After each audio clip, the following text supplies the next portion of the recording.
I hold in my hand a widow's mite. It's very small. I know you can't see it. It's about the size of a penny.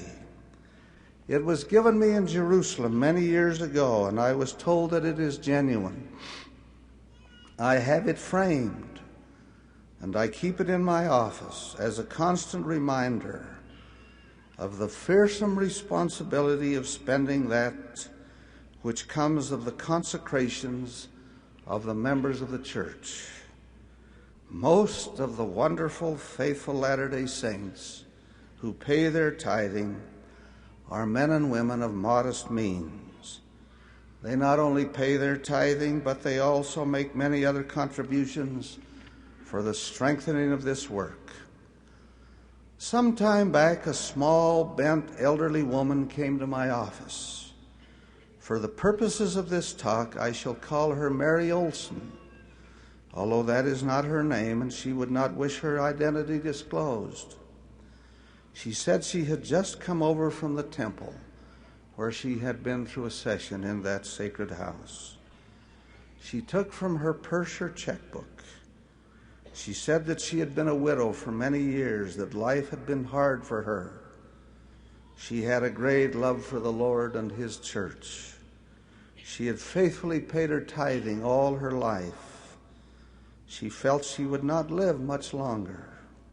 Now, she said, she felt she ought to be doing more to help than she had done. In a hand shaky with age, she wrote a check for $5,000. She handed it to me. I noted the address where she lived. It was in a poor and shoddy neighborhood. I confess that as I looked at that check,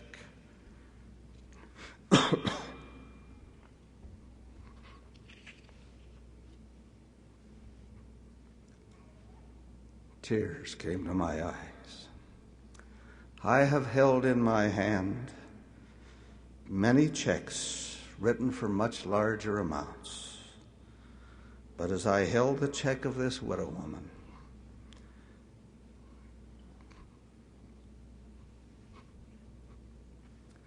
I was almost overcome by her faith.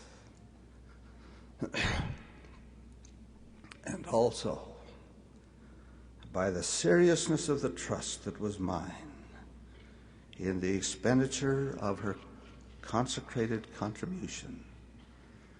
My dear young friends, we, you and I, are trustees of that which has been given to the Lord by Mary Olson and thousands like her whose devotion is as great and whose sacrifice is as certain. This beautiful campus with its many programs is a consumer of a very substantial portion of the widow's contribution. She gives her offering to the Lord, and she is then released from responsibility. The responsibility then becomes mine and yours.